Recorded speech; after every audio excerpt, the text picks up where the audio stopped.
Coming up on Business Incorporated, IEA cuts 2021 oil demand outlook as new COVID lockdowns weigh on fuel sales.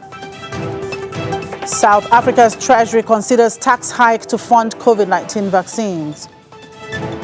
And Zambia ratifies and deposits instruments of tripartite free trade area agreement. Hello and welcome, and thank you for joining us on the program. I'm Chimeze Obi. We get the show started now with intraday market numbers from the African continent. And all markets we track were mildly in the positive territory, with Nigeria's main index gaining the most by 0.06%, while South Africa's JSE index advanced 0.04%. Elsewhere, the EGX 30 in Egypt was marginally higher by 0.01%. Kenya closed negative on Monday. It was a similar picture in the Middle East, where major markets were positive at intraday except the Qatari index, which declined 0.87%. On the flip side, Saudi Arabia's index was marginally higher by 0.05%.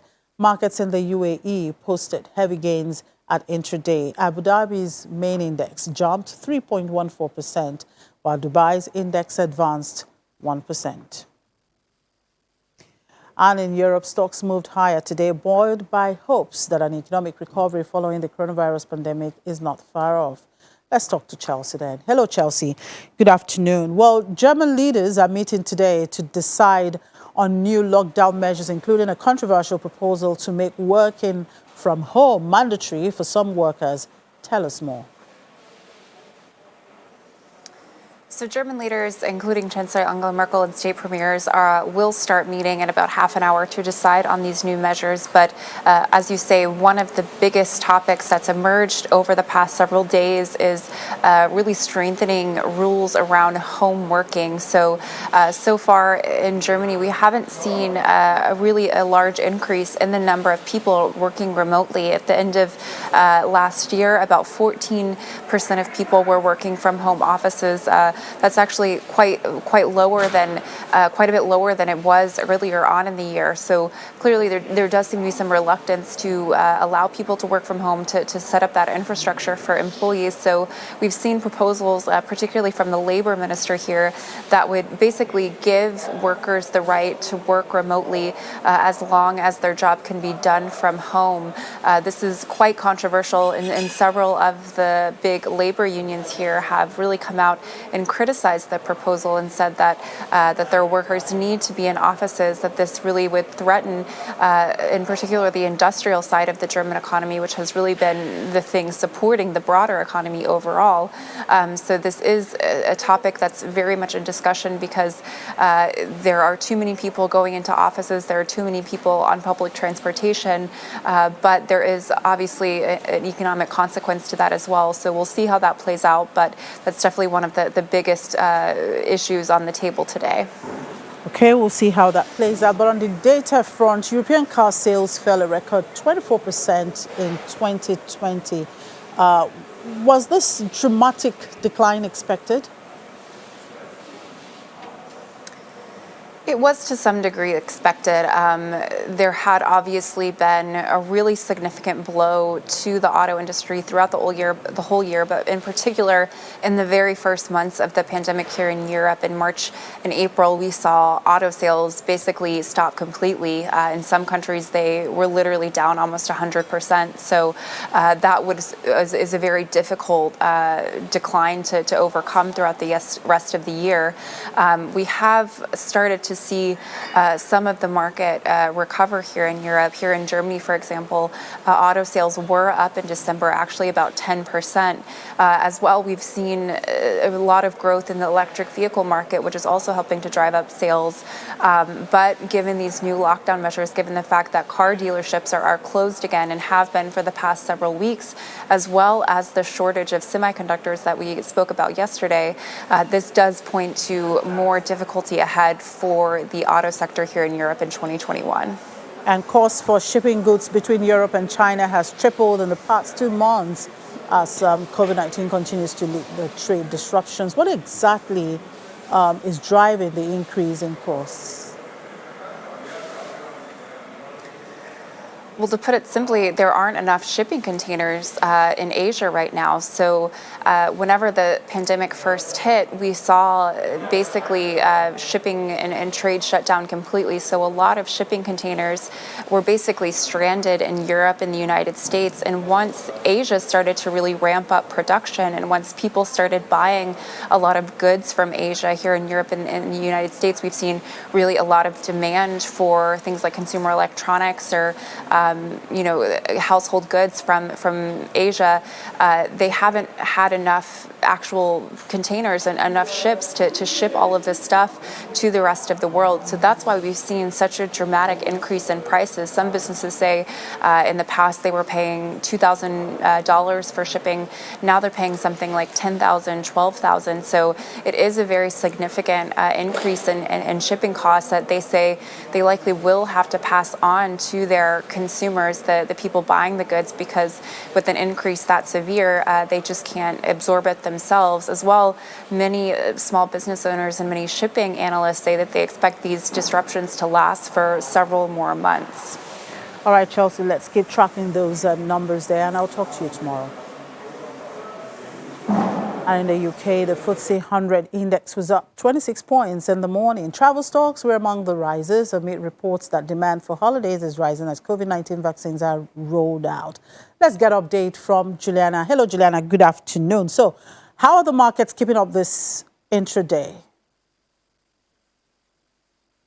Good afternoon, Chimmy. Well, the FTSE All-Share opened in positive territory at early trading, and it remains that way at intraday. This is despite concerns about COVID spreading across the world. There are, of course, these renewed lockdowns. But on the plus side, we have got this pretty successful vaccine rollout. Israel are leading the way with that, and the UAE and Bahrain, Britain not far behind, which is why we are seeing a surge in travel stocks. On the FTSE 100, Rolls-Royce, the aero engine maker, their shares are up by about 4%. On the FTSE 250, the domestic market here in Britain, EasyJet, their shares are up by about 2.2%. And that's because there are some brave passengers that believe they're still going to be able to get their summer holidays. Fingers crossed for them. And so the FTSE All-Share is up 0.15% at intraday. The FTSE 100 up by the same amount. And the FTSE 250 is up by 0.1%. In the currencies market, the British pound is up on the US dollar by 0.24%, down on the euro by 0.15%, and up on the Japanese yen at 0.53%. And the IEA has just cut its 2021 oil demand outlook as new COVID lockdowns weigh on fuel sales. Are markets also digesting this report? Pretty interesting. I did have a look at BP and Royal Dutch Shell. They're pretty much trading flat after the IEA update, and even though the IEA update is pretty significant, highly anticipated to see what they were saying about oil demand. And oil has been doing pretty well over the past couple of weeks after the Saudi OPEC kingpin decided to cut down production. And again, the vaccine rollout just was beginning to happen. But nevertheless, we still have a long way to go with COVID, which is why in their latest report, they have trimmed their growth forecast in Q1 of 2021 to 94.1 million barrels per day, I should say. As you were saying, they've said renewed lockdown restrictions that appear to be coming up across the world, not just in the global north, of course, is reducing mobility, and oil is going to pay a price for that. We do have a very brief statement. The global vaccine rollout is putting fundamentals on a stronger trajectory for the year, with both supply and demand shifting back into the growth mode following 2020's unprecedented collapse. This is what we've got from the IEA. They say, but it will take more time for oil demand to recover fully as renewed lockdowns in a number of countries weigh on fuel sales. No surprises there for those in the oil and gas industry, I presume. An online greeting card and gifts retailer Moonpig has confirmed plans for a £1.2 billion float on the London Stock Exchange. What do we know about this upcoming IPO? Well, this is an interesting story. The details are pretty sketchy at the moment. We are expecting to get the full IPO prospectus next week. But Moonpig, especially for those in the UK, I can actually think of the theme tune in my head, although I won't sing it because I don't want to embarrass myself. But they've been doing pretty well over the past year. Between 2019 and 2020, their revenue has grown more than 44%, and it's been even better than that during the lockdown. Lots of people like their quirky and unique taste for cards. Some of those cards are pretty interesting cards, and they have registered by October 2020. They had 12.2 million active users. So people are not going to the shops anymore to buy cards and roses and flowers. They're using lots of online stores like Moonpig.com, which has, garnered interest by investors, which is why they're going to be doing this float next month. Pretty successful story. They've been going for 20 years, but as we've seen, Chimmy, during this lockdown, online e-commerce stores are literally just surging, and Moonpig is one of the successful stories of that. That's interesting, and that's why we have to keep up with that story and keep tracking that IPO and know when that happens. I'll talk to you tomorrow, Juliana. Thank you. And stocks in Asia Pacific were mixed today as investors awaited remarks from U.S. President-elect Joe Biden's nominee for Treasury Secretary Janet Yellen.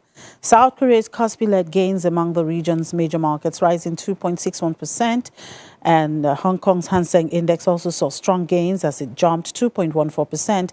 On the flip side, mainland Chinese stocks lagged as they closed lower. The Shanghai Composite declined 0.83%. Shenzhen Component dropped 1.73%. In Japan, the Nikkei 225 jumped 1.39%, while the Topix Index advanced 0.56%. Shares in Australia saw gains with the S&P ASX 200 up 1.19%. And in the U.S., stock futures moved higher today as Wall Street looked to bounce back from a rough week ahead of President-elect Joe Biden's inauguration. Futures contracts tied to the Dow Jones Industrial Average rose 166 points. Those for the S&P 500 and the Nasdaq 100 also traded in positive territory. The move in futures comes after a slump for equities last week. The Nasdaq Composite and S&P 500 lost 1.5%, while the Dow was off 0.9%. The disappointing week for stocks came as Biden unveiled his $1.9 trillion plan for economic relief as the country tries to get a handle on the COVID-19 pandemic. Well, the International Energy Agency has cut its 2021 global oil demand forecast, citing soaring COVID-19 cases and renewed lockdown measures that will further limit mobility. The IEA says it now expects world oil demand to recover by 5.5 million barrels per day to 96.6 million this year, a downward version of 0.3 million barrels from last month's assessment. The IEA's latest oil market report comes as countries continue to implement strict public health measures in an attempt to curb virus spread. The lockdowns imposed in Europe and parts of China. In the meantime, oil prices climbed in early trick today as optimism that government stimulus will eventually lift global economic growth and oil demand trumped concerns that renewed COVID-19 pandemic lockdowns globally are cooling fuel consumption. Brent crude futures for March rose 46 cents to $55.21 a barrel, while U.S. West Texas Intermediate crude was at $52.40 a barrel, up 4 cents. Investors are watching out for U.S. oil inventory data from the American Petroleum Institute due later today. And in metals market, gold prices rose earlier today as the dollar slipped in hopes for further global stimulus underpin the safe haven metal. Spot gold rose 0.2% to $1,840 per ounce, while U.S. gold futures gained 0.5% to $1,839. Among other precious metals, silver fell 0.5% to $25.21 an ounce. Platinum rose 1.5% to $1,095, while palladium climbed 0.2% to 2,376.93. Up next, domestic commodities market update.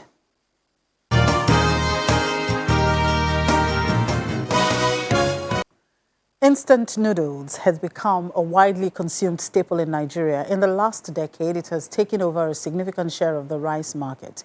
Meanwhile, in the last 12 months, the price of noodles has increased by 19%, which is a reflection of the food inflation rate in 2020. All right, let's now talk about this with Oluwambe Belumi Oshode, one of the research analysts with Financial Derivatives Company. Good afternoon, Belumi. Thank you for joining us, and I hope you're doing okay. Good afternoon. Thank you So for tell having me, what is responsible for the wide market acceptance of noodles in Nigeria and its gradual displacement of rice, especially among young consumers? So you will agree with me that there have been a significant changes in the demography of Nigeria.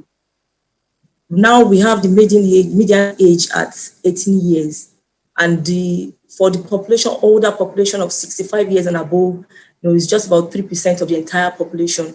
Between 15 years and 64 years, we have over 60% of population. This shows that we have a younger population. The percentage of the young population is actually high. Also, there have been a significant change in also the behavioral pattern in the country, of people in the country. We've seen how a 15-year-old would behave 2 decades ago is not the same way a 15-year-old would behave today. This has also impacted consumption patterns. We have seen a significant difference and changes in consumption patterns of households over the years. This has brought about substituting household staples for more recent staples like noodles, like you rightly said. And noodles actually gained entrance into Nigerian market in 1995 when Dufil, the producer of the largest consumed noodles in Nigeria, Indomie, came into the country. And over the years, we have seen a significant increase in the consumption of this household staple. And this can be explained by several factors, because we have seen an outward shift in the demand curve for this particular commodity. And one of the factors is that, first and foremost, the size and the fact that noodles itself is very handy, portable. It can you can easily pack 2 or 3 sachets inside your bag and travel with it. Unlike rice that is quite heavy, you have to measure in bags. Also, the fact that when it came into the market, it was really price effective. As at 2009, 2005, noodles was sold at as low for 70 grams, was sold as low as 30 to 25 naira, which of course is actually affordable to every class of the income earners in the country. And lastly, with the fact that noodles is actually a meal that can be, you can make it on the go. It's easy to prepare compared to rice. It takes like 5 to 7 minutes to prepare a 70-gram noodles, unlike rice that takes about 15 or 20 minutes to prepare. So looking at this young generation that, this computer age, we call them Generation Z, everything is very fast. We've seen that there's a change, and the noodles actually appeal more to them than rice and other staples that we have seen. So this is why we have seen significant changes and increase in demand for noodles over the years. Yeah, I agree with you, Belumi. Quick. And just wondering how healthy that quick food is. Anyway, some of the major inputs into the manufacture of noodles is palm oil and wheat. The prices of palm oil and wheat have increased by about 25% and 33.8%, each. Now, do you think the price of noodles has been negatively impacted by the jump in prices of these commodities, talking about wheat and palm oil now? And what do you think noodles manufacturers can do to hedge against the price increases of these inputs? Yes, it's true, because there is a direct relationship or correlation between the prices of inputs used in the production process and the output produced. So we have seen a significant rise in prices of wheat and palm oil and other inputs used in production of noodles. And this has affected the price of noodles. But if you look at the percentage increase, you will see that 40%, 33% is larger than 19% increase in the price. So we can actually say that the producers have absorbed a percentage of the cost of production, and these have translated into a lower cost, because if it is a direct pass-through effect, the percentage increase in noodles should be higher than that. Secondly, we have seen a reduction in the quantity, or let's say quality, because what a 70 gram, if you cook a 70 gram of noodles, say 2009, what you have in your plate, the ration you have in your plate is smaller now compared to what you have in 2009. So we have seen the producers absorbing some costs, and also we have seen slight decline in the quality of the food we take. So these are actually, and looking at noodles market, is a monopolistic market where the producer cannot control both price and quality at the same time. So they have seen a way to still maintain, to remain competitive in the market. So that is why the price is not the price increase is not as large as what we have in the inputs. So one way they can edge against further increase in commodity prices or input on used in production of this commodity is actually to have a forward contract with the producers of the commodity. Of course, we know that commodity market is not as sophisticated as the forex exchange, but there are provisions for this where you can have a sort of a forward contract with suppliers of these raw materials, and that will help to hedge against input. Yeah, Melumi, a quick one before I let you go. A very quick one. The World Instant Noodles Association has ranked Nigeria as 11th in the global demand for noodles with 1.92 million servings as at May 2020, meaning that the aggregate demand for noodles in Nigeria is growing rapidly. Now, is the ratification and implementation of AFCFTA a major threat to the viability of this industry, or is it a boost for further investment?